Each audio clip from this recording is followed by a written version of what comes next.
नमस्कार, मैं हूं साहिल जोशी। दंगल में आपका स्वागत। आज का दंगल देश के उपराष्ट्रपति के इस्तीफे पर है।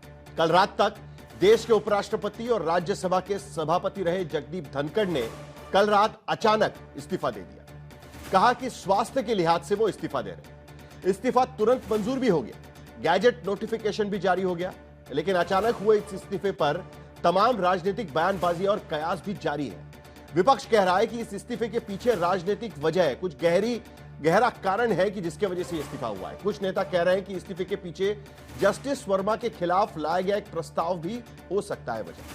कुछ कह रहे हैं कि सरकार के खिलाफ धनखड़ के बयानों और उनके रुख पर भी इस्तीफे का कारण हो सकता है। इन तमाम कयासों और अनुमानों के बीच उपसभापति हरिवंश राज्यसभा की कार्यवाही चला रहे हैं। थोड़ी देर पहले उन्होंने राष्ट्रपति द्रौपदी मुर्मू से मिलकर भी मुलाकात की है। 60 दिनों के अंदर उपराष्ट्रपति बनाना जरूरी होता है, लेकिन अभी तक किसी भी नए नाम का खुलासा नहीं हुआ है। उधर विपक्ष सवाल उठा रहा है कि धनखड़ के इस्तीफे के पीछे राजनीतिक वजह सामने आनी चाहिए, क्योंकि 2 हफ्ते पहले ही खुद धनखड़ ने कहा था कि दैवीय हस्तक्षेप नहीं हुआ तो वो सही वक्त पर 2027 में रिटायर होंगे। यानी किसी भी तरीके से स्वास्थ्य का कारण उन्होंने 10 दिन पहले नहीं रखा था। तो उपराष्ट्रपति के इस्तीफे के पीछे की असली वजह क्या है, और इसी पर आज के दंगल में हम चर्चा करेंगे। लेकिन पहले यह रिपोर्ट देखते हैं।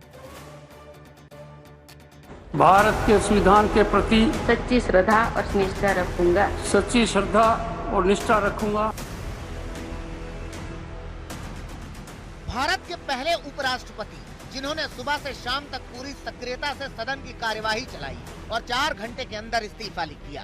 दूसरे दिन दोपहर तक इस्तीफे का गजट नोटिफिकेशन भी जारी हो गया और सियासत में उठे 100 सवाल कि इस इस्तीफे के पीछे क्या है। पूर्व उपराष्ट्रपति धनखड़ ने 21 जुलाई की रात 9:25 पर जो इस्तीफा लिखा, उसमें यही कहा था कि स्वास्थ्य कारणों और चिकित्सीय सलाह पर तुरंत प्रभाव से इस्तीफे का फैसला किया है, जो संविधान के अनुच्छेद 67A के मुताबिक है। जगदीप धनखड़ जैसे सक्रिय व्यक्तित्व के अचानक इस्तीफे को लेकर तमाम आशंकाएं और सवाल हैं कि आखिर इस्तीफे की घोषणा अचानक क्यों हुई। मॉनसून सत्र के पहले दिन की कार्यवाही चलाकर क्यों इस्तीफा दिया। सोमवार को दोपहर में बीएसी की मीटिंग पूरी क्यों नहीं हो सकी थी। सोमवार की शाम में बीएसी की मीटिंग में नड्डा रिजिजू क्यों नहीं आए। मंगलवार को बीएसी की मीटिंग बुलाई गई थी, फिर इस्तीफा क्यों दिया। 23 जुलाई को जयपुर दौरा तय था, फिर रात में इस्तीफा क्यों। कांग्रेस नेता जयराम रमेश कहते हैं कि जरूर सोमवार को दोपहर 1 बजे से शाम 4:30 बजे के बीच कुछ हुआ होगा। It's like what used to happen in the erstwhile Soviet Union. Mysteriously, high-ranking officials would quit, citing medical reasons. It's really important because इस्तीफे की बात है, तो जो हम लोगों को जानकारी मिली है स्वास्थ्य को लेकर के, तो इसमें हम लोग क्या बोल सकते हैं। किसी का व्यक्तिगत फैसला है। क्या वो अपने से दिए हैं, उनको इस्तीफा दिलवाया गया है, ये लोगों के सामने आना चाहिए। जगदीप धनखड़ के अचानक इस्तीफे को लेकर सियासत के गलियारे में तमाम अनुमानों की पतंग उड़ाई जा रही है। कुछ नेता कह रहे हैं कि जस्टिस यशवंत वर्मा के खिलाफ विपक्ष की ओर से लाए गए महाभियोग प्रस्ताव को मंजूर करने से केंद्र से खटास बढ़ी। कुछ नेता कह रहे हैं कि सदन में बीजेपी अध्यक्ष आसन के अधिकारों का अतिक्रमण कर रहे थे और बीएसी मीटिंग में गए तक नहीं। तो कुछ नेता किसानों के मुद्दे पर मुखर हो रहे धनखड़ का सरकार से बढ़ता टेंशन भी कारण हो सकता है। कारण जो भी हो, धनखड़ का यूं राष्ट्रपति पद छोड़ना सामान्य नहीं है, क्योंकि 10 दिन पहले ही उन्होंने कहा था कि कार्यकाल पूरा करूंगा। हालांकि खबर यह भी है कि 17 जुलाई को दिल्ली सरकार के कार्यक्रम में एलजी के बुलावे पर जब उपराष्ट्रपति धनखड़ अपनी पत्नी के साथ वाटिका पहुंचे थे, तो अचानक उनकी तबीयत बिगड़ गई थी। फिलहाल तो उप सभापति हरिवंश नारायण सिंह चेयर संभाल रहे हैं, लेकिन नियम है कि 60 दिनों के अंदर उपराष्ट्रपति बन जाना चाहिए। ये कौन होगा, इसका खुलासा अभी सरकार ने नहीं किया है। report of the department. Nitish ji को क्या उपराष्ट्रपति बनाने वाले हैं क्या? अब ये भी हमारे बस की बात नहीं है। अगर बन जाए तो बड़ी अच्छा होगा बिहार के लिए, बाकी की बात सौभाग्य की बात होगी। पेशे से वकील 74 साल के जगदीप धनखड़ का राजनीतिक करियर 1989 में शुरू हुआ, जब वो झुंझुनू से सांसद बने। चंद्रशेखर सरकार में मंत्री रह चुके धनखड़ बंगाल के राज्यपाल के तौर पर सुर्खियों में रहे और फिर उपराष्ट्रपति के पद पर रहते हुए राजनीतिक पारी को विराम दिया। आज तक ब्यूरो।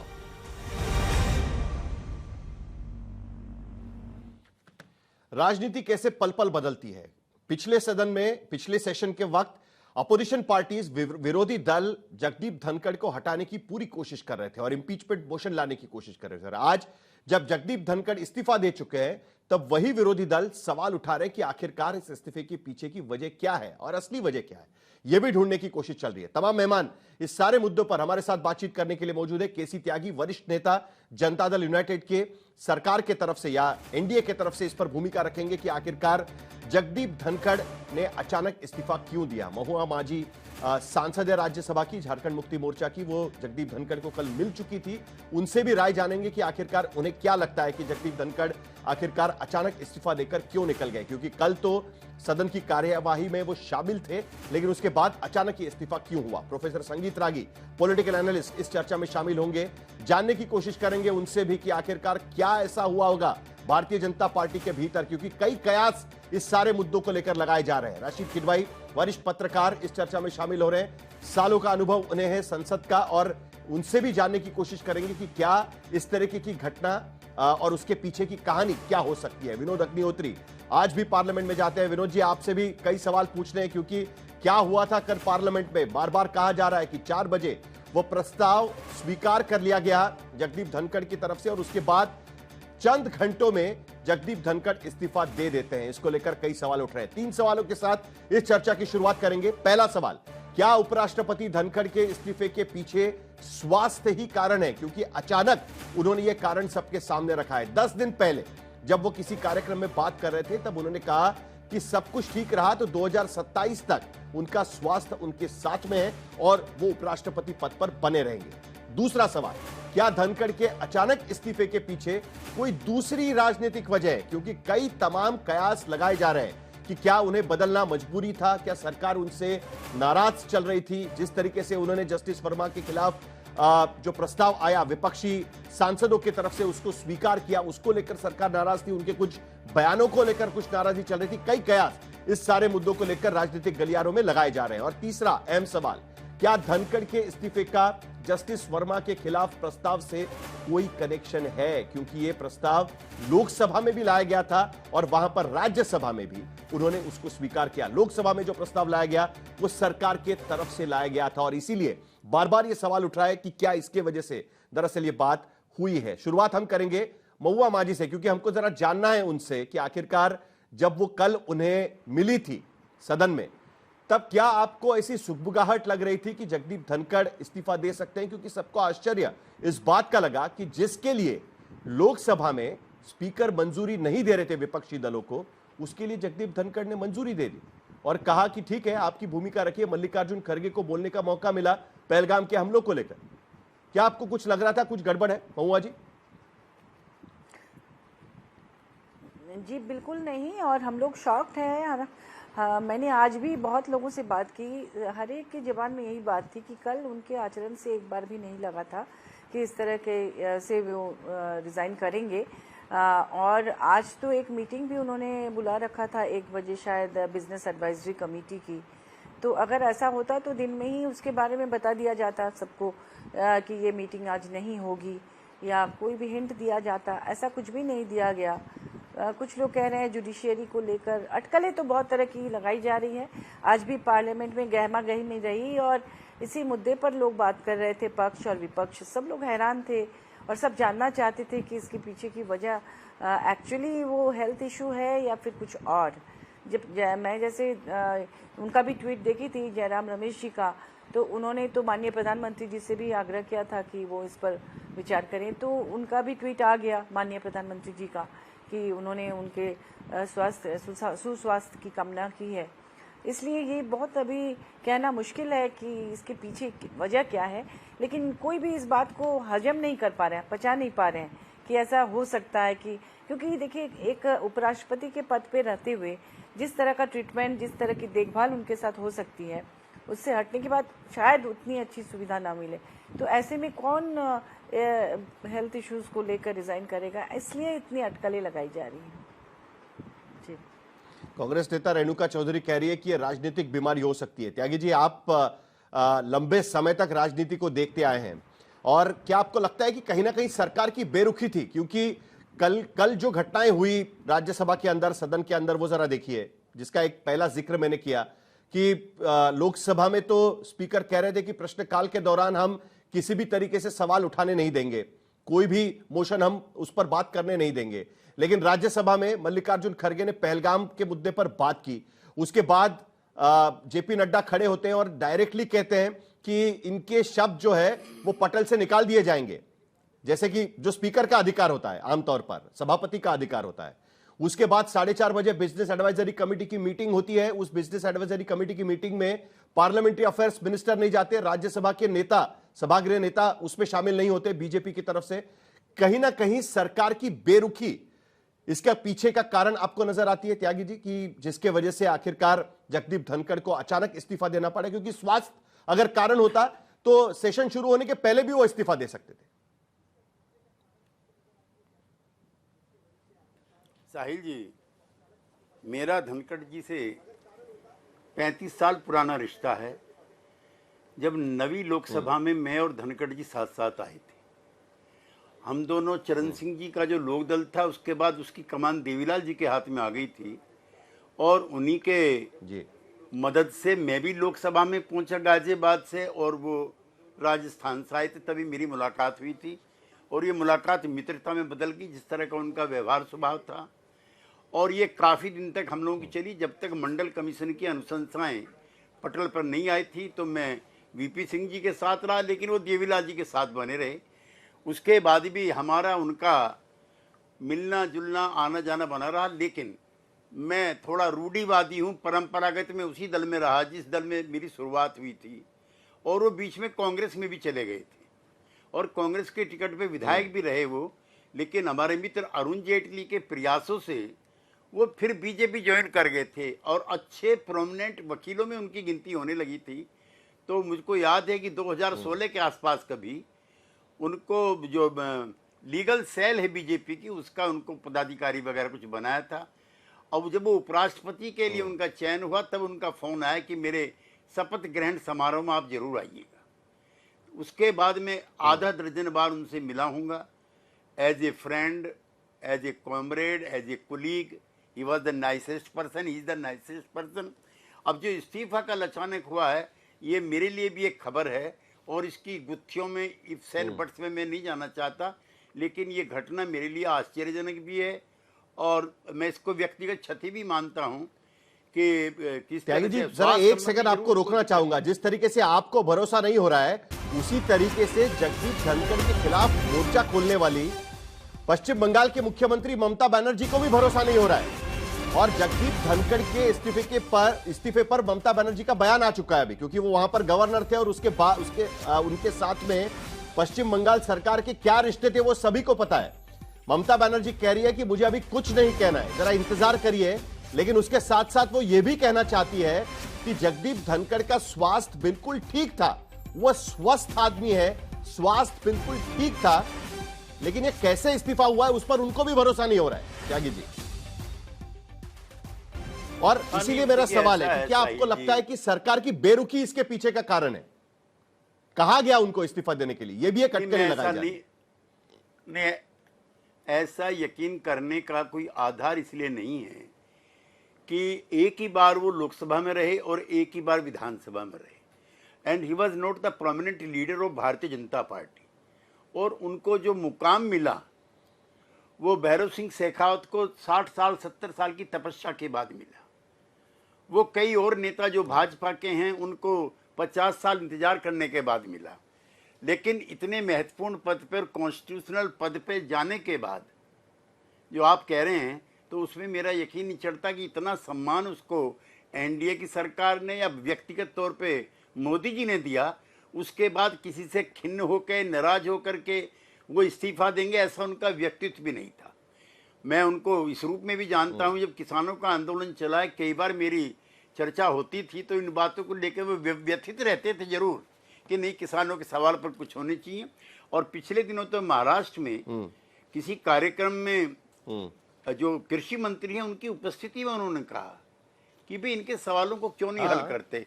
तो उनका जो एक विलेज टाइप एटीट्यूड था, जो उनका एक प्रो किसान एटीट्यूड था, उसकी अभिव्यक्ति उनकी समय समय पर होती रहती थी। अब जो हमारे कांग्रेस के मित्र, मैं इसको कांग्रेस वर्सेस बीजेपी लड़ाई नहीं करना चाहता, ये भी पहली बार हुआ है साहिल जी, इसको भी जरा नोट कर लीजिए कि किसी उपराष्ट्रपति के खिलाफ नॉन कॉन्फिडेंस आया। और नॉन कॉन्फिडेंस क्यों आया है कि वो सरकारी पक्ष को बचाने का अतिरिक्त प्रयास करते हैं। तो आज ये आरोप कैसे लगाएंगे कि सरकार से उनकी उपेक्षा की, या सरकार के किसी कार्यक्रम से वो नाराज या निराश थे। सही तो ये है जी, आप तो भली भांति जानते हैं, आप तो चरण सिंह जी के साथ नजदीकी से काम कर चुके हैं, आपको पता है कि राजनीति कैसे करवट बदलती है। कल तक जिनके साथ लड़ाई होती है वो कब किसी उनके प्यार में कोई कैसे चला जाए, ये तो आपको बहुत अच्छे से पता है। और ये लव हेट रिलेशनशिप राजनीति में तो बार बार चेंज होती रहती है। आपने अभी अभी उदाहरण दिया कि किसानों के मुद्दे को लेकर सरकार को ही ताना देने में वो पीछे नहीं हट रहे थे, और इसी तरीके से जब सरकार खुद लोकसभा में जस्टिस वर्मा के खिलाफ मोशन ला रही है, उसी वक्त राज्यसभा में अपोजिशन पार्टी के सांसदों के सिग्नेचर के आधार पर, उनके पत्र के आधार पर वो मोशन भी वो एक्सेप्ट कर लेते हैं राज्यसभा के भीतर। ये कहीं ना कहीं सरकार को नागवार गुजरा हो सकता है ना, क्योंकि देखिए 4:30 बजे, मैंने कहा कि 4 बजे उन्होंने मोशन एक्सेप्ट कर लिया, और 4:30 बजे जो बिजनेस एडवाइजरी होती है उसमें सरकार शामिल नहीं होती। भारतीय जनता पार्टी अपने किसी नेता को नहीं भेजती उनके बिजनेस एडवाइजरी कमेटी की मीटिंग में। ये बेरुखी दिखती है ना कहीं। साहिल जी, आप कोई भी नतीजा निकालने के लिए स्वतंत्र हैं पत्रकार के नाते भी, लेकिन मैं एक चीज़ ऑन रिकॉर्ड आपसे कहना चाहता हूं कि मैं भी राज्यसभा में जब मैं था उस समय, तो जो राज्यसभा में उस समय उपसभापति थे उनकी बैकग्राउंड कांग्रेस की, तो मेरे साथ लोकसभा में भी रहे थे, कुरियन साहब, and he was a very aggressive congressman जब वो लोकसभा में थे। लेकिन जब मैं राज्यसभा में आया, वो भी राज्यसभा में थे, तो मैंने उनका जो स्वभाव व्यवहार देखा, वो उन्होंने कभी कांग्रेस पार्टी को किसी अवसर पर अतिरिक्त सम्मान या अतिरिक्त स्थान नहीं दिया, और वो बीजेपी और कांग्रेस को दोनों को एक जैसा ट्रीट करते थे। लेकिन धनखड़ जी पर निरंतर ये आरोप लगता रहा कांग्रेस के मित्रों की तरह से कि वो भारतीय जनता पार्टी को अतिरिक्त तरीके से सरकार को बचाने का काम करते हैं। तो उनकी जो निष्ठा शब्द, तो अगर कोई मिसअंडरस्टूड ना हो, तो उनकी जो निरंतरता थी, जो कंटिन्यूटी थी सरकारी पक्ष के साथ, वो बहुत ही विजिबल थी। इसीलिए मैंने पहले भी कहा, दोबारा रिपीट कर रहा हूं, उनके खिलाफ पहली बार नॉन कॉन्फिडेंस आया था।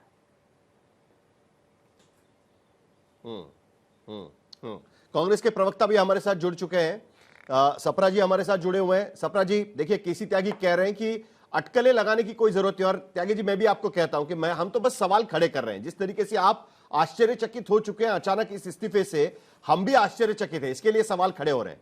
चरणजीत सिंह सप्रा, कांग्रेस की भूमिका आखिरकार क्या है? रेणुका चौधरी कहती है सरकारी बीमारी है, आपके कुछ नेता कहते हैं कि भाई ज्यादा ध्यान देने की जरूरत नहीं है, उन्होंने कह दिया है कि उनका स्वास्थ्य ठीक नहीं था, भूल जाइए, जो हो गया वो हो गया, आगे बढ़ते हैं। आप खुद, कांग्रेस पार्टी चाह रही थी कि जगदीप धनखड़ उस चेयर पर ना बैठे, अब वो चेयर पर नहीं है, अब कांग्रेस पार्टी उनको मिस कर रही है, कह रही है कि नहीं ऐसे कैसे इस्तीफा दे सकते हैं, क्या कारण हो गया जिसके वजह से इस्तीफा दे दिया। आखिरकार पार्टी की राय क्या है इस पूरे मामले को लेकर? नहीं, देखिए, उन्होंने जो बताया है कि उनकी तबीयत ठीक नहीं इसलिए वो इस्तीफा दे रहे, उनको पूरा अधिकार है उस तरह से इस्तीफा देने के लिए। लेकिन जिस तरह से आप घटनाक्रम देखेंगे, जो क्रोनोलॉजी अगर आप देखेंगे कि कल 4:30 बजे तक तो सब कुछ ठीक था, 5 बजे तक सब कुछ ठीक था, ये 5 बजे के बाद में 7:30 8 बजे तक क्या हुआ, कुछ ना कुछ खेला तो हुआ है कि अचानक सब कुछ जो चंगा था उसी में कोई ना कोई पंगा हो गया है, और वो पंगा होने के बाद में रात को 9 साढ़े 9 बजे के करीब में वो इस्तीफा आता है। तो निश्चित रूप से सवाल तो उठेंगे, कितना ही सत्ताधारी पार्टी अगर इसमें जो भी क्लेरिफिकेशन दे ले, या आदरणीय त्यागी जी जो बोल रहे हैं, लेकिन सारा देश ये पूछेगा कि भाई 2 घंटे 3 घंटे के अंदर क्या ऐसे घटनाक्रम होते हैं, या पहले से कोई नाराजगी चल रही थी जो एकदम आकर के बम्बार्डमेंट हुआ है।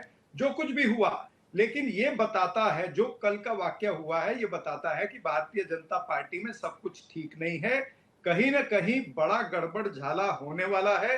ये उसकी दस्तक है, ये दस्तक है जो नजर आई है। और ये पूरे जो राजनीतिक दौर जो चल रहा था, यानी पार्लियामेंट का सेशन, ये तो पहली बार इतिहास में हुआ ना कि पहले उपराष्ट्रपति हैं जो सेशन के चलते राजीनामा दे रहे हैं, पहले उपराष्ट्रपति हैं जो सदन में बैठे हैं, दिन भर की कार्रवाई कराते हैं, शाम तक कार्रवाई चलती है, 4:30 बजे की मीटिंग भी बीएससी की कॉल करते हैं, उस मीटिंग में लोग पहुंचते नहीं हैं, और फिर उसके बाद में ये सारी चीजें होती है, तो कहीं ना कहीं प्रश्न चिन्ह तो उसमें उठेगा। तो सरकार को सामने आकर के इस पे स्पष्टता से बोलना चाहिए, जनता के सामने पूरी तरह जो है वो दूध का दूध, पानी का पानी करना जरूरी है। ठीक है। केसी त्यागी, आपने सुना कांग्रेस के प्रवक्ता क्या कह रहे हैं, आप इसका कुछ जवाब देना चाहे तो। कांग्रेस पार्टी कह रही है कि साफ कर देना चाहिए, क्योंकि जिस तरीके से एग्जिट हुई है, ना कोई फेयरवेल स्पीचेस, ना कोई आके ये कह रहा है कि भाई उनका काम कैसे है। जब उनकी नियुक्ति हुई तब प्रधानमंत्री ट्वीट करते हैं और कहते हैं कि बहुत जबरदस्त उपराष्ट्रपति साबित होंगे, और आज उनका ट्वीट 2 लाइन का ट्वीट आता है कि उनके स्वास्थ्य के लिए उनको वो शुभकामना देते हैं, स्वास्थ्य की कामना करते हैं, और उपराष्ट्रपति के साथ ही कई भूमिकाओं में देश की सेवा करने का उनको मौका मिला था। तो एक ठंडा ट्वीट है कहीं ना कहीं, तो एक क्लैरिटी मिलनी चाहिए, कांग्रेस पार्टी कह रही है। त्यागी जी। नहीं साहिल जी, ये वक्तव्य जो है, या तो वो स्वयं दें, एक, या सरकारी पक्ष से आए, 2, प्रधानमंत्री ने खुद ट्वीट करके उनके अच्छे स्वास्थ्य की कामना की है। हम सब लोग भी मानते हैं, सपरा जी भी इस तरह के सवाल उठाने के लिए स्वतंत्र हैं, लोकतंत्र में और संसदीय तंत्र में ये सब होता है, लेकिन इसका जवाब तो सिर्फ वही देंगे। लेकिन मेरे लिए भी ये खुद चौंकाने वाला है, और राजनीति में इस तरह की घटनाएं को पहली बार नहीं होती है। ये जो अचानक इस्तीफा है, अगर आप कहें तो मैं एक ऐतिहासिक घटनाक्रम का जिक्र करना चाहता हूँ। जब हेनरी किसिंजर लौटते हैं आकर के वियतनाम युद्ध की काफ़ी उपलब्धि प्राप्त करने के बाद, तो एयरपोर्ट पर वो हैं, तमाम दुनिया का प्रेस आया हुआ कि क्या हुआ, तो कहते हैं कि मैं जा रहा हूँ इस्तीफा देने के लिए, and I will come back to my noble profession of teaching in the university. तो इस तरह की दर्जनों उदाहरण देश और विदेश में हैं, जब बड़े बड़े पदों पर रहे हुए लोग कारण अकारण इस्तीफा। मेरे नेता थे जयप्रकाश नारायण, उन्होंने अचानक राजनीति से बहुत पहले 50s में इस्तीफा दे दिया था। वीपी सिंह जी मेरे प्रधानमंत्री थे, 92 में उन्होंने अपने स्वास्थ्य कारणों की वजह से इस्तीफा दे दिया था। अब सदन में हैं और 2 घंटे बाद उन्होंने दे दिया है।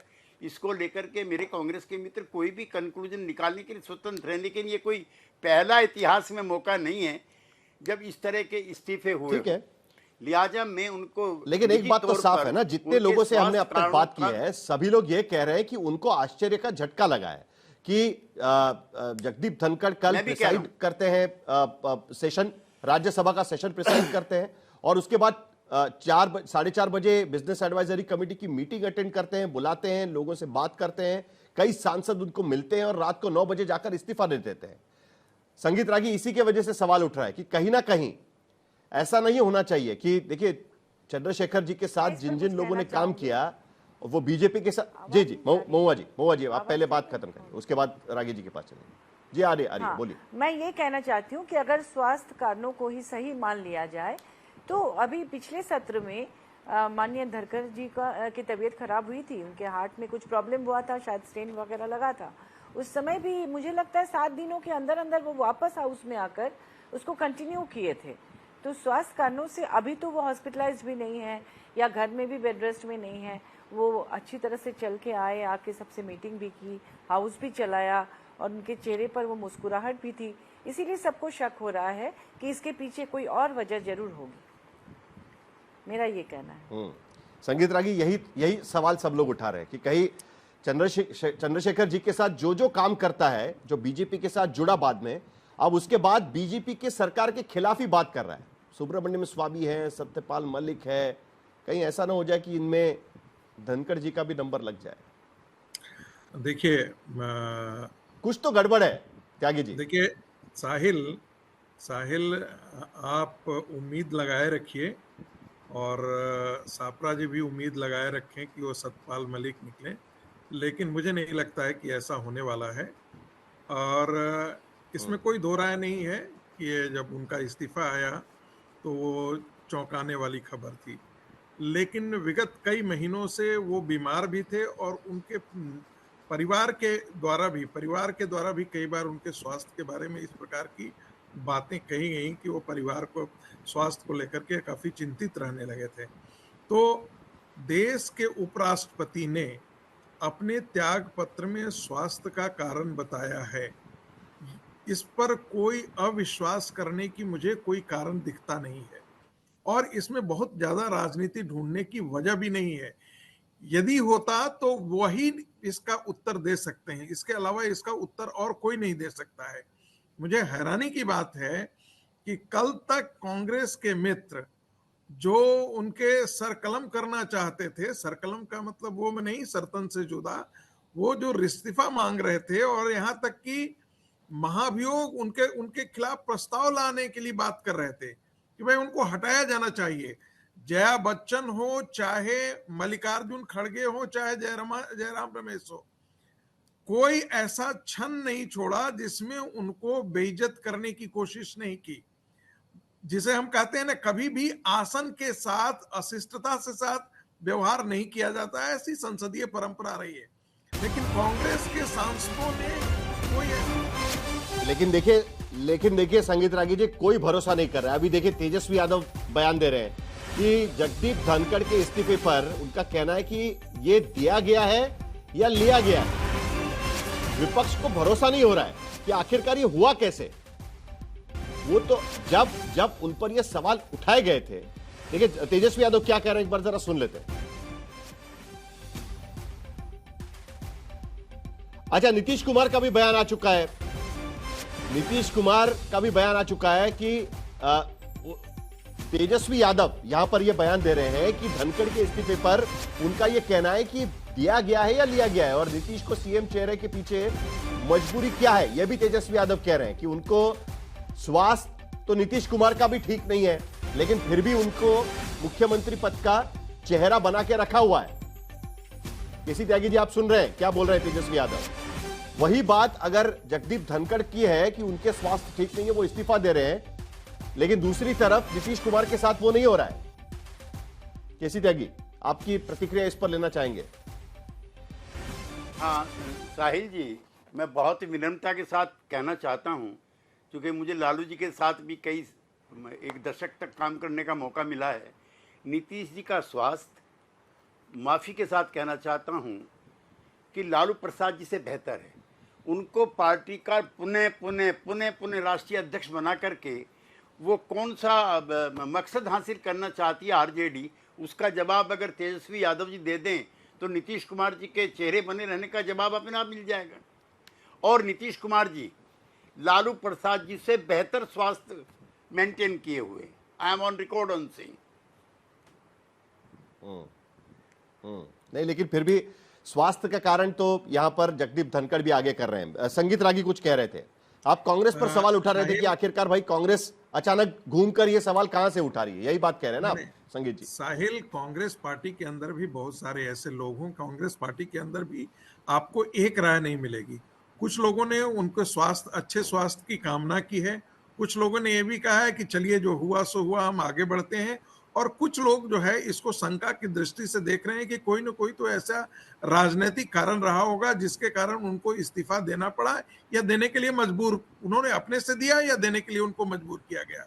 तो जब तक इस प्रश्न का उत्तर तो वही दे सकते हैं, धनखड़ जी ही दे सकते हैं, और धनखड़ जी ने अपने पत्र में कम से कम इस प्रकार कोई किसी बात की ओर इशारा तक नहीं किया है।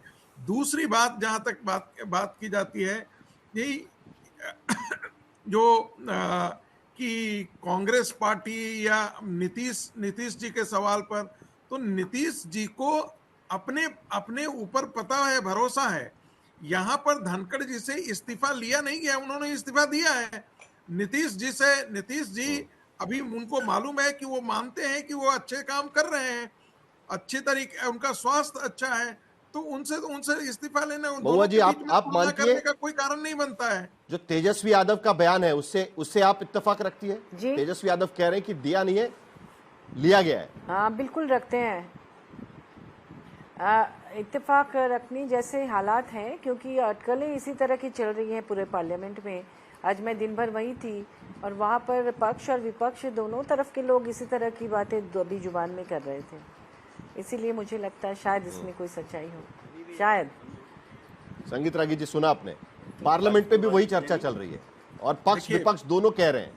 अच्छा, वो कहानी भी एक आ रही है कि राजनाथ सिंह जी के दफ्तर में दस्तखत लिए जा रहे थे बीजेपी के सांसदों के, चल रहा था कि अगर नहीं मानेंगे तो आपके खिलाफ इम्पीचमेंट का मोशन लाया जाएगा, जिसके बाद धनखड़ जी ने कहा कि ठीक है मैं इस्तीफा दे देता हूं। ये भी अटकलें हैं। देखिए, जब चीजें साफ नहीं होती है ना तब अटकलें लगती है। आपको नहीं लगता कि सरकार को साफ कर देना चाहिए?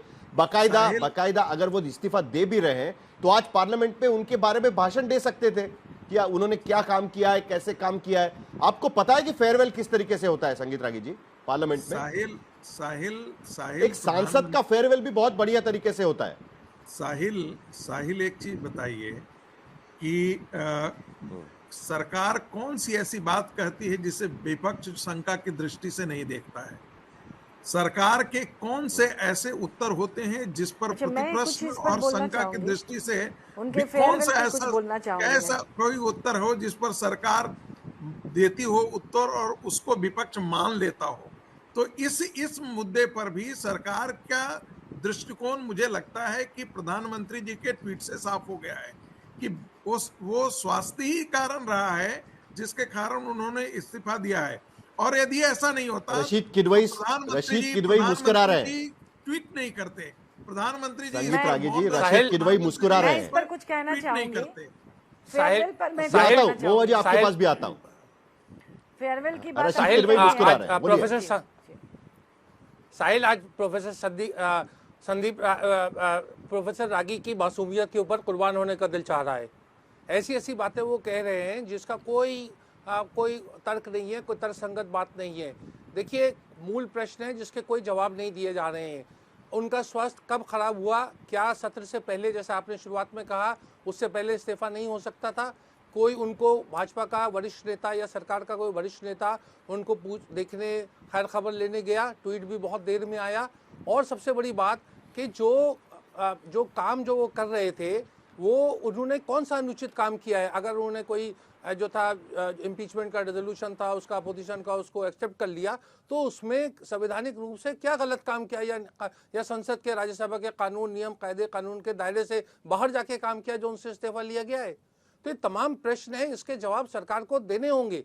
और ये बहुत बड़ा एक प्रश्न उठाता है कि एक व्यक्ति विशेष के ऊपर सरकार को कोई उसके कामकाज से वो संतुष्ट नहीं थे और उसका कारण राजनीतिक है। उसका कारण कोई ये नहीं है कि जगदीप धनखड़ ने कोई गलत बात की। और जहां तक वो ये कह रहे हैं कि विपक्ष उसकी हमदर्दी, क्यों आपको लगता है कि राजनीति करेगा? जैसे रशीद जी, आपको क्यों लगता है कि ये राजनीतिक कारण है इसके पीछे? बिल्कुल राजनीतिक कारण है। वैसी राजनीतिक कारण है जैसा विश्वनाथ प्रताप सिंह का इस्तीफा था, वही राजनीतिक कारण है जैसा जिसका जयप्रकाश नारायण ने इस्तीफा दिया था। तो ये तमाम राजनीति में तो राजनीति ही होगी ना, ये साधु समाज थोड़ी ना है। इसलिए उनका इस्तीफा हुआ है क्योंकि वो एक अड़चन बन रहे थे। वो जो किसानों के बारे में कह रहे थे, बीच बीच में बात कह रहे थे, वो बातें। और संगीत रागी अड़चन बन गए थे। संगीत रागी, मुझे नहीं लगता है कि वो किसी प्रकार से अड़चन बन गए थे या सरकार के लिए। उन पर तो आरोप ही यही था कि वो सरकार के साथ काम कर रहे हैं, वो निष्पक्ष नहीं है, वो संसदीय मर्यादा का पालन नहीं कर रहे हैं, वो विपक्ष को सम्मान नहीं देते हैं, वो विपक्ष के साथ बहुत कड़ाई से पेश आते हैं, विपक्ष को वो जगह नहीं दे रहे हैं जो उसको मिलना चाहिए थे। यही तो आरोप था कांग्रेस पार्टी का और सारे विपक्ष का। आज कह रहे हैं कि उनसे इस्तीफा लिया गया है। भाई, इसका तो आपके पास कोई प्रमाण नहीं है ना, किसी के पास, हम सब में से किसी के पास प्रमाण नहीं है। ये तो कहा जा सकता है कि इस्तीफा लिया गया होगा, लेकिन राशिद किदवई जिस आधिकारिक तौर पर बात कर रहे हैं, ऐसे लगता है कि उनके पास, उनके जेब में कोई पुख्ता प्रमाण है जो वो जानते हैं अच्छी तरीके से उनको इस्तीफा देने के लिए मजबूर किया गया है। ऐसी कोई कल जाकर के गतिविधि नहीं हुई है जिसके कारण इन सवालों पर, इससे पहले भी वो, जहां तक जुडिशियरी का मामला है, इससे पहले वो काफी आक्रामक होकर के कॉलेजियम पर भी बात कर चुके हैं, जजों की नैतिकता पर बात कर चुके हैं। तब तो सरकार ने कभी नहीं उनको टोका, किसी ने नहीं किया। रादर पूरे रशीद किदवई जवाब दीजिए। परिवार में एक ढंग से उसको अप्रिशिएट किया क्या गया। भाई कोई तो है जो संगीत रागी साहब के पास उनका मेडिकल प्रमाण है? आपके पास कोई मेडिकल प्रमाण है जिसके आधार पे आप कह रहे हैं कि उनका स्वास्थ्य ठीक नहीं है? एक व्यक्ति मेरे पास मेडिकल प्रमाण होने की जरूरत नहीं है। मेडिकल प्रमाण जो है वो खुद उपराष्ट्रपति ने अपने इस्तीफे में कहा है। उपराष्ट्रपति ने तो कहा, वो तो हम जानते हैं, सब इस्तीफे सारे ऐसे ही होते हैं, वो दबाव में होते हैं। जो भी विश्वनाथ प्रताप सिंह का भी हुआ था वो भी दबाव में हुआ था। बिल्कुल, आपको नहीं, राजनीति में तमाम इस्तीफे ऐसे होते हैं, वो उसका एक तरीका होता है। नहीं तो कल ईडी पहुंच जाती। आप क्या बात कर रहे हैं? कल ईडी पहुंच जाती। आपको सतपाल मलिक का हल नहीं पता है? नहीं। अब तो आप राहुल गांधी की तरह बात कर रहे हैं कि हर जगह ईडी पहुंच जाती है। राहुल गांधी की नहीं, आपने मुझसे कहा कि तमाम बातें हैं। देखिए एकदम मैं मान सकता था अगर वो उनका स्वास्थ्य ठीक नहीं था तो सदन अभी तो शुरुआत हुआ, सदन से पहले इस्तीफा हो जाता। आपके पास कौन सा प्रमाण है जिसके? अच्छा ये बताइए कितने, अच्छा स्वास्थ्य ठीक नहीं है, कितने भाजपा लीडर, कितने मंत्री उनके घर गए उनका स्वास्थ्य हाल पूछने के लिए? पहुंच जाती। आपके पास संगीत रागी साहब आप ये बताइए कि पिछले 15-16 घंटे में कितने भाजपा के नेता उनका रशीद किदवई, संगीत रागी, जरा एक बार विनोद अग्निहोत्री हमारे साथ में है और वो अक्सर पार्लियामेंट पे जाते हैं, ठीक है? तो जरा एक बार टाइमलाइन बता देते हैं कल क्या क्या हुआ था, ठीक है? कल सभी ने देखा कि सदन की कार्रवाई शुरू हो गई। जगदीप धनखड़ खुद चेयर में बैठे हुए थे। जैसे ही कामकाज शुरू हो गया उसके बाद विपक्ष की तरफ से मांग उठाई गई। महुआ जी हमारे साथ में, वो बता सकती है कि अगर मैं कहीं गलत हूं तो। कल कामकाज शुरू हो गया, उसके बाद मल्लिकार्जुन खड़गे खड़े हुए और कहा कि हमें कुछ प्रस्ताव रखना है करके उनको बात करने की इजाजत दी गई। उन्होंने पहलगाम पर बात की। उसके बाद उसके जवाब में हंगामा शुरू हुआ। जेपी नड्डा खड़े हो गए और कहे, उन्होंने उसका जवाब दिया कि सरकार तैयार है उस पर चर्चा करने के लिए। और उसके साथ साथ उन्होंने यह भी कह दिया कि मल्लिकार्जुन खड़गे जो कह रहे हैं वो सदन के पटल से निकल जाएगा। जैसे कि वो स्पीकर है, आमतौर पर सभापति इसके बारे में फैसला लेते हैं, लेकिन उन्होंने ये कह दिया, हंगामा हुआ। उसके बाद सदन की कार्रवाई रुक गई। उसके बाद 4 बजे के करीब उनके पास वो प्रस्ताव आता है जस्टिस वर्मा को हटाने के बारे में। विपक्षी सांसद 63 सांसद के हस्ताक्षर के साथ वो प्रस्ताव उनके पास आता है, उसको वो स्वीकार करते हैं। और उससे थोड़े ही पहले लोकसभा के अंदर सरकार के तरफ से भी वैसा मोशन रखा जाता है जिसको लोकसभा के स्पीकर स्वीकार करते हैं। 4 बजे स्वीकार करने के बाद 4:30 बजे बिजनेस एडवाइजरी कमेटी की मीटिंग बुलाई जाती है। और उसके बाद उस मीटिंग में किरण रिजिजू और जेपी नड्डा नहीं जाते हैं। जेपी नड्डा बाद में कहते हैं कि उस मीटिंग में मैं जा नहीं सक रहा था, मैंने उनको पहले ही बता दिया था, मंत्री के तौर पर हम बिजी थे, व्यस्त थे, इसके वजह से हम नहीं जा पाए। और उसके बाद रात को 9 बजे के करीब जगदीप धनखड़ अपना इस्तीफा दे देते हैं।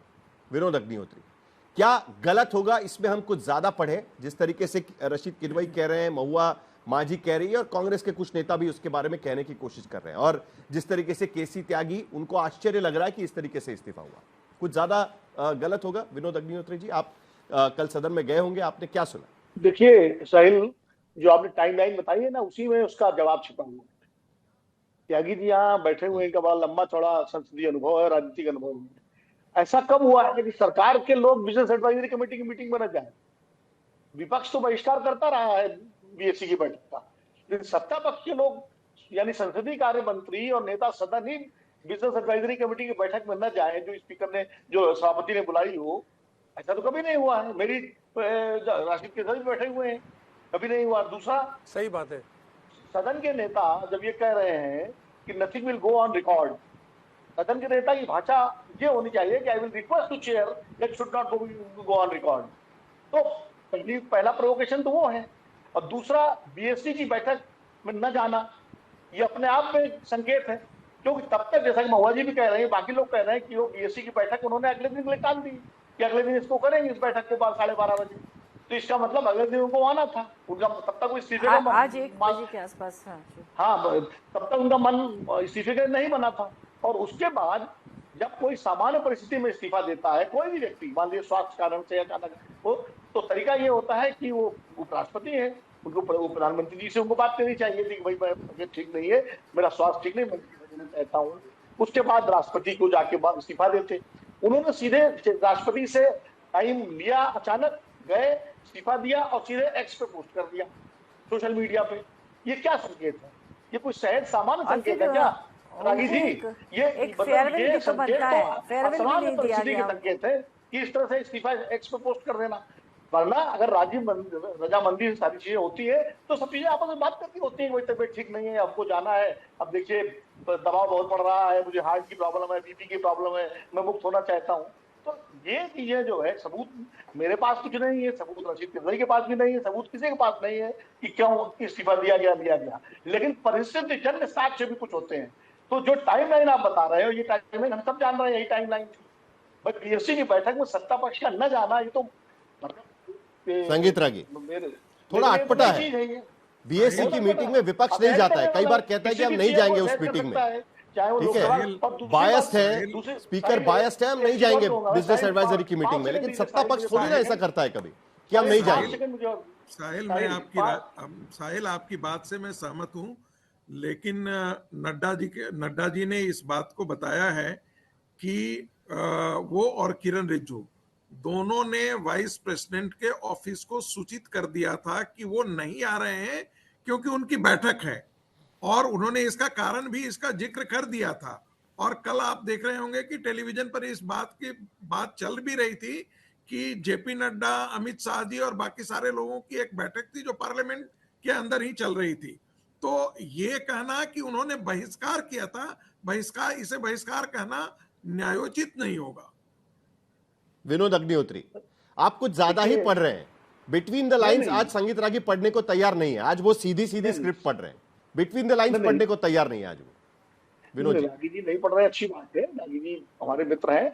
देखिए, सदन में नेता और नेता जो उपनेता की होती है, और 3 है पार्लियामेंट्री, किरण रिजिजू साहब है, अर्जुन राम मेघवाल किया है, तो उपनेता तो जा सकते थे अगर नेता जी का, दूसरे अर्जुन राम मेघवाल जी जा सकते थे, या वो कोई एक सदन का उपनेता और वो भी तो जा सकते थे। ये कहना, और जब बीएससी की बैठक हो रही है उससे महत्वपूर्ण संसदीय कार्य क्या हो, तो उपनेता और 2 अपना प्रतिनिधि तो सरकार सत्ता पक्ष जा ही सकता था। तो इसलिए मैं कह रहा हूँ कि हम, हो सकता है हम पत्रकार हैं, चीजें बिटवीन द लाइंस पढ़ते हैं, लेकिन तो क्यों ना पढ़े, ये तो हमारा काम ही है पढ़ना। नहीं पढ़ेंगे तो ये बहस क्यों हो रही है, चर्चा क्यों हो रही है? क्यों ना पढ़े केसी त्यागी जी? आपको जो आश्चर्य लग रहा है, विनोद अग्निहोत्री जी उसी बात को थोड़ा सा क्लियरली आपके सामने रखने की कोशिश कर रहे हैं कि वो कह रहे हैं कि कहीं ना कहीं कुछ गड़बड़ है। त्यागी जी, आपसे कुछ बात की थी उन्होंने, आप कुछ कहना चाह रहे थे? देखिए, विनोद जी को मैं जानते ही, हम लोग साथ में राज्यसभा में था और ये कवर करते थे। वो दौर साहिल जी ऐसा है, इसको सभी पैनलिस्ट स्वीकार करें इंक्लूडिंग मोगा जी, कि अंसारी जी उपराष्ट्रपति हैं और वो कांग्रेस की सरकार के द्वारा बनाए गए हैं, कांग्रेस प्लस। इसी तरह से कुरियन साहब कांग्रेसी हैं, मेरे साथ लोकसभा में भी रहे, फिर राज्यसभा में भी हम साथ रहे, वो उपसभापति हैं। दर्जनों अवसर ऐसे आते हैं, ये बड़ा टिपिकल मैं आपसे कहना चाहता हूँ साहिल जी, जब अरुण जेटली सदन में नेता हैं, उधर गुलाम नबी आज़ाद कांग्रेस के नेता हैं, और दोनों को हमारे मैं उस समय भाजपा के मित्र मंडली का सदस्य नहीं था, भाजपा के हमारे मित्र अक्सर दोनों के बारे में कहते हैं कि इनका एटीट्यूड हम लोगों के प्रति ठीक नहीं है। और कई बार मैं भी बीएससी का मेंबर रहा हूं, कई अवसरों पर बीजेपी के लोग नहीं आते हैं मीटिंग में बीएससी की, में सरकार में रहते हुए, तब भी मोदी जी प्रधानमंत्री हैं और कानून मंत्री अरुण जेटली जी हैं। लेकिन तब तो उनको उपराष्ट्रपति के बारे में दिक्कत थी ना, उनको शिकायत थी उनके बारे में। धनखड़ साहब से तो कोई शिकायत थी नहीं, यही मेरे सवाल का जवाब, शिकायत थी इसके लिए वो नहीं आते थे। मेरे सवाल का जवाब आप ही ने दे दिया। धनखड़ जी के इतने सौहार्दपूर्ण रिश्ते हैं एनडीए के नेताओं के साथ, पर्टिकुलरली बीजेपी के नेताओं के साथ, कि कई अवसरों पर उनको कांग्रेस पार्टी का कोपभाजन बनना पड़ता है। और ये भी मैंने पहले रिपीट किया, अब जो मेरे कांग्रेस के मित्र उनकी हिमायत में खड़े हुए हैं, मैं उसको कोई बुरा या अच्छा नहीं कह रहा हूँ, लेकिन यही लोग खड़के जी, कोई बचा नहीं, रमेश जी रोज इन पर आरोप लगाते थे कि ये बीजेपी की हिमायत में अननेसेसरीली बचाव करने के लिए खड़े होते हैं। अब वो धनखड़ जी कांग्रेस पार्टी के इतने प्रियजन हो जाएंगे और बीजेपी के इतने अप्रिय हो जाएंगे, तो ये विरोध की और नकारात्मक राजनीति, माफ करना भाई, मैं इसका हिस्सा नहीं होना चाहता। मैं इसके इस्तीफे में कुछ ज्यादा इसमें नहीं ये नकारात्मक राजनीति है। जब वो चेयर पर थे तब विपक्षी दल उनके खिलाफ लामबंद हो चुका था। अब जब वो चेयर पर नहीं है तो उनके इस्तीफे को लेकर अटकलों का बाजार विपक्ष गर्म करने की कोशिश कर रहा है। सीधे सीधे आरोप। महुआ जी, देखिए, असामान्य परिस्थितियों की वजह से ये स्थिति उत्पन्न हुई है और वहाँ फ्लोर के बाहर तो चीज़ें सामान्य थी, क्योंकि कई बार मैंने देखा हम लोग वॉकआउट कर जाते थे, अगले ही पल कोई मार्शल आके या कोई मिनिस्टर आके कहते थे माननीय खड़गे जी को और हम सबको कि आपको बुला रहे हैं माननीय धनखड़ जी, चाय पे कावा पिलाते थे, चाय पिलाते थे, हंसी मजाक करते थे। और कल की बात मैं कहूँ, कल माननीय खड़गे जी का जन्मदिन था, उनको भी विश किया, वाजपेयी जी को भी विश किया, संगीता जी को विश किया और उनको भी किया। और विश करने के बाद एक फेयरवेल तो बनता था कम से कम उपराष्ट्रपति महोदय को, जो कि जिसकी बात ही नहीं हो रही है। आज उसकी घोषणा होनी चाहिए थी कि हाँ उनका फेयरवेल हो रहा है। ये तमाम जो असामान्य परिस्थितियां हैं, मैं आपको बताऊं कि मैं तो विपक्ष की हूँ, झारखंड मुक्ति मोर्चा की हूँ। मेरे जन्मदिन पर एक बार मैं जब यहाँ हाउस में नहीं थी तो रांची में उनका फोन आया और फोन करके उन्होंने मुझे विश किया, मेरे हस्बैंड के बारे में पूछा और बच्चों के बारे में पूछा। तो ये कर्टसी वो हमेशा करते थे और पक्ष विपक्ष दोनों तरफ से करते थे, इसलिए सबके साथ उनका रिलेशन व्यक्तिगत रूप से अच्छा था। क्योंकि जैसे मैं राइटर हूँ तो जब भी मिलते थे मंच से भी, कुछ दिन पहले एक बड़ा मेडिटेशन का प्रोग्राम था दिल्ली में, इंटरनेशनल ये प्रोग्राम था, उसमें मंच पे वो थे, मैं नीचे बैठी थी, तो उन्होंने मंच से मेरे क्रिएटिविटी की तारीफ की। तो ये उनमें एक अच्छा पक्ष था कि वो पक्ष और विपक्ष दोनों तरफ के लोगों के साथ व्यक्तिगत संबंध बहुत अच्छा रखते थे। जी नहीं, इस पर विनोद अग्निहोत्री जी कुछ कहना चाहते हैं, लेकिन उससे पहले त्यागी जी, क्या आपको नहीं लगता है कि कम से कम फेयरवेल तो ठीक तरीके से होना चाहिए? महुआ जी वही कह रही है कि ठीक है, कारण जो भी हो, लेकिन फेयरवेल तक नहीं हो रहा है। कोई सांसद रिटायर होता है तब भी एक अच्छे तरीके से फेयरवेल दिया जाता है, बातचीत होती है, लोग भाषण देते हैं, उनके गौरव में 4 चीजें कहते हैं। फेयरवेल तक नहीं दिया जा रहा है, इसीलिए तो अटकलें चल रही है त्यागी जी। लेकिन एक मिनट, एक खबर भी आ रही है हमारे पास में, धनखड़ के इस्तीफे को लेकर एक नया खुलासा हुआ है। अपोजिशन सोर्सेस ये कह रहे हैं कि Dhankhar was made to resign because he was planning to admit 2 notices. 2 notices 2 जजों के खिलाफ प्रस्ताव की तैयारी थी। एक जो जज थे जस्टिस वर्मा और उसके साथ साथ दूसरे एक जज जिनको लेकर विपक्ष के सांसद जस्टिस शेखर, उनके खिलाफ भी प्रस्ताव की तैयारी चल रही थी। सूत्रों की जानकारी हमारे साथ है, मौसमी सिंह हमारे साथ जुड़ रही है। मौसमी, एक अलग खबर, क्योंकि बार बार यह कहा जा रहा था कि विपक्ष कह रहा है कि अगर जस्टिस वर्मा के खिलाफ ये नोटिस एक्सेप्ट किया जाएगा तो उसके साथ साथ जस्टिस शेखर के खिलाफ भी होना चाहिए, और इसी को लेकर सवाल पूछे जा रहे हैं। क्या विपक्ष के सांसदों को जगदीप धनखड़ ने कहा था कि वो नोटिस भी हम एक्सेप्ट करेंगे? देखिए साहिल, ये बड़ी खबर है और ये हमारे सूत्र बता रहे हैं कि आखिर कैसे बात इतनी बिगड़ गई। यानी कि 1 बजे बीएससी की एक बैठक होती है, बीएससी का राउंड 2 फिक्स होता है 4:30 बजे, लेकिन शाम होते होते 7:30 बजे तक जगदीप धनखड़ साहब इस्तीफा देने का मूड बना लेते हैं। और हमारे सूत्र बता रहे हैं वो इसलिए कि एक जो उन्होंने 4/7 पर राज्यसभा में अनाउंसमेंट की, उसमें एक तरफ जहां उन्होंने जस्टिस वर्मा के बारे में बात की कि जस्टिस वर्मा वाला नोटिस हमें मिल गया है, वो विपक्ष का नोटिस था, वहीं वो ये भी जिक्र करते हैं कि जस्टिस शेखर यादव वाले मामले में आपको बता दें कि पहले भी लगभग 55 हस्ताक्षर जो है करके विपक्ष वो नोटिस इनको दे चुका था। उस मामले की वो तहकीकात कर रहे थे और ऑथेंटिकेट कर रहे थे कि क्या ये सिग्नेचर सही है। उस मामले में ये हुआ था कि एक विपक्ष अभी भी नेता ने ये बात साफ नहीं हो पा रही है कि आखिरकार ऐसा क्या हुआ उन 3 घंटों में कि जिसके वजह से जगदीप धनखड़, जो तब तक इस पूरे मामले को लेकर या सदन की कार्रवाई को लेकर सदन में मौजूद थे, बिजनेस एडवाइजरी कमेटी की मीटिंग ले रहे थे, अचानक जाकर उन्होंने स्वास्थ्य का नाम देकर इस्तीफा दे दिया और इसको लेकर अटकलें चल रही है। मौसमी और बाकी तमाम मेरे पैनलिस्ट का बहुत बहुत धन्यवाद। आज तक पर एक छोटा सा ब्रेक हम लेंगे, ब्रेक के बाद देखेंगे हल्ला बोल। आप देखते रहिए आज।